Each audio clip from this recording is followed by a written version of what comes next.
We hope you enjoy The Magicians, The Immortal Frenemies, Death, Love, Hate, and Other Lies by Rachel Lawson. How did you get Lance allowed to be here? The police want him as they think of him as a serial killer, said the reincarnated first wife of the Emperor of the Universe and the King of the Earth, who remarried her husband in her next life. I need a guard. What better guard is there than him, my angel, said the Emperor. Uncle Ray will be spitting chips, said Lance, laughing. Ray was the Emperor's adopted brother, who was the policeman who wanted to arrest Lance and the Emperor's chief of security.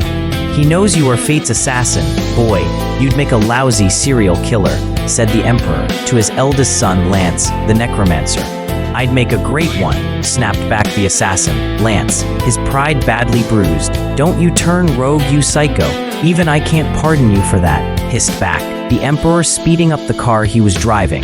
Distracted. Honey, slow down, you'll get a speeding ticket, said his wife. He slowed the car, realizing what he was doing. Sorry, Angel, said the Emperor. Lance went quiet and let his dad drive. They arrived at their hotel sometime later. When they arrived at their hotel and were greeted by a local, an American man, his accent was strange to the Australia-born Lance. Fred, Lance, and Angela Alexander from Australia. Rooms and key, please, my friend, said Emperor Fred. Are you related? Asked the concierge. Yes, said Fred. She's my grandson's wife, and he's my great-grandson. Okay, said the concierge, not believing him, as they all looked 25. He didn't want to ask him who was the lady's real partner. Her real partner was Blake Alexander, Fred's grandson, who was the time traveler now known as his grandfather, Fred.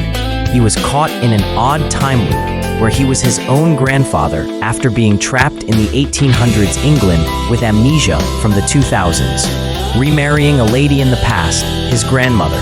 She was long dead now. Fred recently discovered who he truly was. His grandson Blake, who was seen as a missing man in that time on the run from the world and his past, he was discovered as the king of the Grim Reapers. As such, Blake, the Emperor of the solar system, was deposed as a dead man. Blake knew he could not rule even a line on a page as Grim Reaper, so hid it until he was caught, knowing he would have to help his friend, the new solar system emperor, as he did, to the point he was nearly slain and taken to the past with amnesia by Lance to live a happy life there, where Fred was adopted by a kindly doctor and his family. They weren't human either. They were aliens called magicians, like Fred himself. They looked human and aged to 25. They rarely died.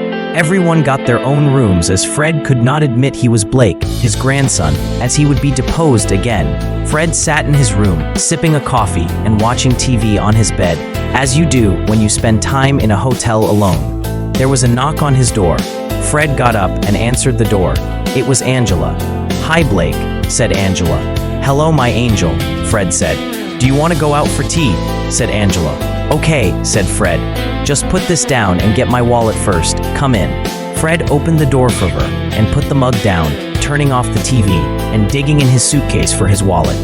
Out of thin air appeared Lance. What is Mum doing here? Asked Lance awkwardly. Should I leave? No, said Fred, realizing it looked bad his wife in his room. It's not like that, said Angela. I asked him out for tea. He was getting his wallet. Why didn't you ask me to come too? Asked the son, hurt. You were sleeping, said Angela. How do you know? Asked Lance. You snore, said his father. I don't snore, said Lance, hurt. You do. You sound like a motorbike, said Fred, depressed. He had to have Lance in the neighboring room. Fred looked like he'd rather not have had his son with him for tea, as did his wife. I do not snore, said Lance. Fred found his wallet. Found it, said Fred. Let's go. I'll pay for tea. The next day, they visited the White House to meet the President of the United States of America. Did you see the presidential debate? It was like Jack King was debating Hyde, was like a barely there corpse like you, Dad. Have we come to take Hyde? Said Lance.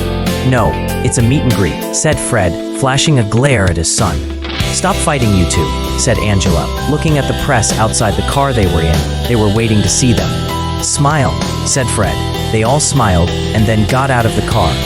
The Emperor of the Universe has got out of his car.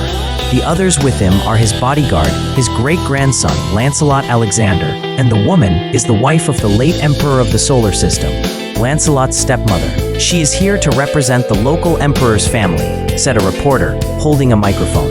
Mr. Alexander, do you think the president should quit? Asked another reporter. I don't comment on local politics, said Fred, smiling to the camera as he walked off. As they walked on, reporters shouted questions at him as they walked to the entrance and met an official who they didn't know, who led them to a room with the president. The president was an elderly gentleman in a neatly pressed suit. I know this guy. He came with his grandfather to see me when some guy sold the planet to some aliens, the president said of Fred. Fred looked nervous. No, I'm the grandfather. My grandson has disappeared, said Fred. Look, man, you aren't fooling anyone. You ain't the grandfather. You are the grandson. Who's she, your wife? Asked President Hyde. No, she's my grandson's wife, Fred said. No, I've seen her looking at you, and you were looking at her. That ain't your grand. Oh, you know, man, she is your wife. Is that your son? Said Hyde. The royal family was promptly ushered out of the room. Sure, their kingdom had fallen, and they were revealed for who they were. The president is tired. He is confused, said the official apologetically. It is all right, said the emperor. Later, as they drove off, thank God they think he's gone mad. No one will believe him, Lance said. For a moment, I thought I was dead, said Fred. You are dead, that's the problem, Lance said, laughing. Angela looked sad. She missed her husband. They had been close, but so far away since he disappeared.